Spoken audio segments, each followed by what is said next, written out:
terms of what he's been able to do off numbers, it's crazy. He is the modern standard for what an artist is looking to do in terms of success.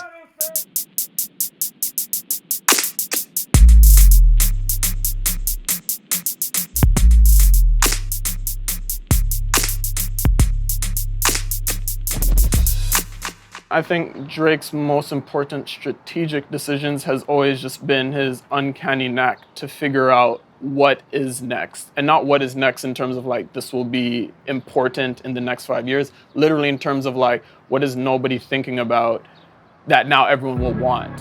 One of the secrets to Drake's decade-long run is always keeping his ear to the ground. He has a canny ability to know who's going to be hot and figure out how his sound can work with theirs.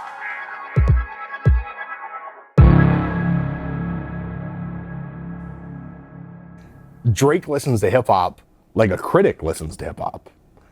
Like a really deep and committed fan listens to it. And he's listening to the entire field of play. He thinks like, okay, that record doesn't sound like anything that I've heard before. I'm a good rapper. I want to test myself against that style. I want to get involved with that style. He gets on records by artists that are new, and he'll do a remix, and it makes it a whole lot bigger than what it was, so it makes it seem like he has his ear to the streets, and then it also looks like, okay, look at him helping out these up-and-coming artists at the same time. Yeah, he definitely got that strategy from Jay-Z. That was Jay-Z's go-to move. Think about it like this, Drake has done records with people that really were just on their way up. It was Fetty Wap at the time. All I gotta do is put my mind to this shit. Goddamn. It was Lil Baby at the time. Man, you can't even book me. It's me and Lil Baby. The shit going crazy. He keeps his ear to the streets, and every time somebody talks about him, another hit record. When you look at the bigger names who, they're starting to evolve into this household name like a Travis Scott. Drake's feature on Travis Scott's Sicko Mode was one of the best examples of this.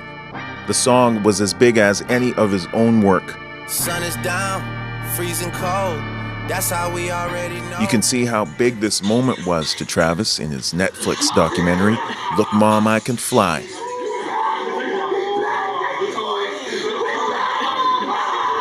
These are big moments for these artists just because he can kind of curate their sound towards what he needs. But at the same time, they're taking away so much from him and they're learning about the business. Lil Baby is obviously one of the more prominent Atlanta artists coming up, and a lot of people only heard of him on a global scale, at least because Drake put a feature, but ultimately Lil Baby was going to be a big artist regardless. Here's an interesting person. I want to go with them. Here's another interesting artist. I want to go with them. Oh, Migos, Versace. I want to get on that record. Versace, Medusa head on me like I'm Illuminati. This is a gated community. Please get the fuck up the property. Block Boy JB. Fuck them, dog. We gon' see how hard they ride. I get racks to go outside and I spit it. And if you look at the kind of like mid-2010s Drake series of guest features, really what you're seeing is an artist who is consistently engaging with younger artists to let them know, I recognize you. I acknowledge what you're doing. I think what you're doing is good.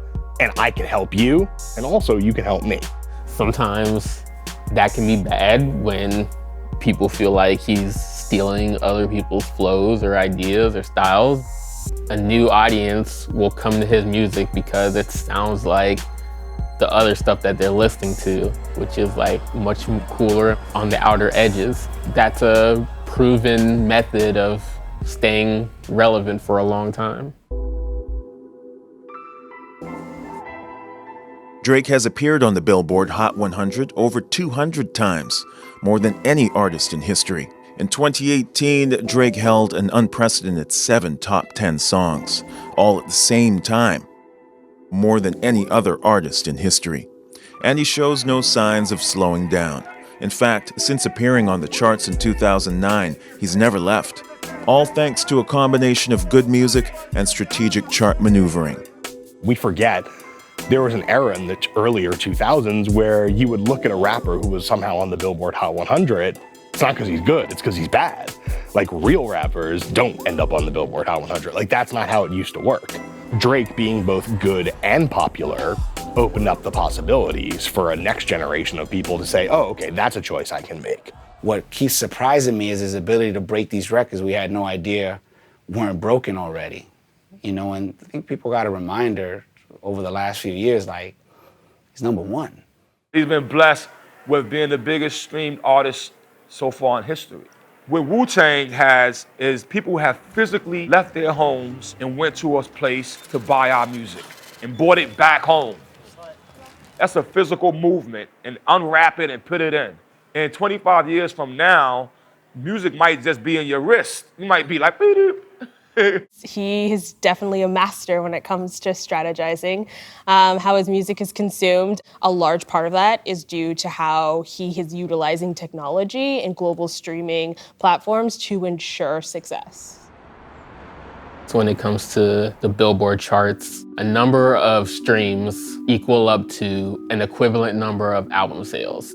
I think there are two success strategies in the streaming era. There's extreme length and absorptiveness, basically encouraging a listener to kind of like get lost in your ocean. And then there's like short internet, like constantly like bing, bing, bing, bing, bing, like 2-minute songs or 90-second songs. Drake is putting out like 76-minute records, and he wants you to stick around. He knows that he's built a large enough following that if he releases a 30-track album, all 30 songs are gonna enter the Hot 100 because all of them are eligible for streaming. And he's not the first person to do that, but he's probably the best at doing it. I don't think you were hearing that kind of like moody, all-encompassing thing prior to Drake. And it turns out that happens to be an almost pitch-perfect ethic for the streaming era, because people press play and then they just kind of like let it float for 5 hours. The album that helped Drake break the most chart records was his 2018 release, Scorpion. Scorpion is a record that continues his dominance in the streaming arena. Drake is a dominant figure in that now. And so when he puts out an album, which is kind of like a double album, he's merging kind of like traditional and kind of old kind of music rules at the same time. Drake's Scorpion was criticized by some as one of his weakest releases yet. But that didn't stop him from debuting at #1 on the charts. Drake just broke another major record, everybody, yes. Scorpion became the biggest album of 2018. It was also the first album in history to rack up more than 1 billion streams in its first week. Along with his monumental sales success, 3 of the songs on the album, God's Plan, God's plan. God's plan. Nice for What, And you're showing off for the song. and In My Feelings, Trap money, Benny. all sat atop the Billboard chart, almost doubling his career #1s. Drake also broke the record for most weeks at the top of the Billboard Hot 100 by an artist in a single year, 29 total weeks. With this, he beat past record holders Usher, Beyonce, P. Diddy, and the Beatles. But Scorpion wasn't done breaking Beatles records. It also broke their 54-year-old record when songs off Scorpion held 7 of the top 10 Billboard spots at once. This is also a perfect example of how a long track list played to Drake's advantage. The more songs on the album, the more chances to chart. But whatever strategy was at play, Scorpion cements Drake as the most streamed artist ever. And I think it was a little bit of a taunt on Drake's part to be like, I'm gonna put out all this, I'm gonna give you all this, Drake, and you're still gonna listen to it. Other rappers can't do that. Even other pop stars can't do that. That to me was like kind of a stunt, It was a flex. In like peak internet era, it's one of the few records that was that big and that successful. No mercy. No mercy this year. Let's get it. Part of what made Scorpion so huge was his direct partnerships with streaming services such as Apple Music, as well as a controversial takeover of Spotify. He teamed up with Spotify in order to promote the music across different playlists, across different streams. One of the issues is that if you're a Spotify premium user, you actually pay a premium so you don't have to see ads for artists or for different things you don't want. And that superseded that. In a very well shared Reddit thread, there were people who actually were seeking compensation or reimbursement because they kept seeing Drake songs everywhere. But I think artists are in this really weird space where they have have to ensure that they're on the top of people's minds every single time. And there's so much noise and there's so much content that's being created that you have to think about innovative ways to stand out. Spotify never officially commented on the controversy, and it didn't seem to slow down Drake's relationship with streaming companies. And as an artist, I can say, for all those kids sitting at home, it's truly amazing to be part of something that I believe in. And he also worked with Apple as well and Siri to insert Easter eggs. Hey Siri, what's Drake's nickname? Well, there's a few. Here goes. Drizzy Drake, Young Poppy, Champagne Poppy, Six Man, Six God, October's Very Own, One Take Drake, Young Pepito 91 Dan Marino, The Boy, and Mr. October. There. Now I'm done. He's been really smart in ensuring that his music, his reach, his brand has really been spread across multiple different avenues and platforms, social or in real life.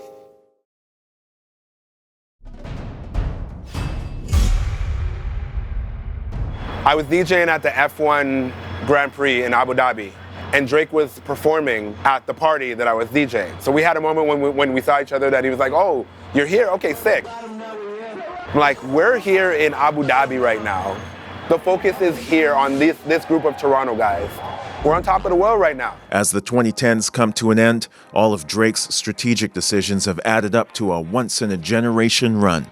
His legacy will rightly be in the conversation of greatest of all time. I think I've surpassed a lot of people's expectations. And I think I'm building my own legacy for my own family. I used to have to explain in my articles that like the essence of what he was doing was fundamentally unlike anything that had come before it. Now, I basically can just sort of be like, it's a post-Drake ecosystem, and people know what I'm talking about. I think that he's left an indelible mark on music over the last 10 years, a string of hits, unprecedented in so many ways. When you talk about Canadian artists, you can't say Celine Dion's name without saying Drake's name. You can't say Bryan Adams without saying Drake's name. When somebody just rapping and MCing doesn't really impress us, you know what I mean? It's like, come on, I bomb atomically, Socrates' philosophies and hypotheses can't define how I be dropping these mockeries. Just those 4 lines alone is hard to beat, all right?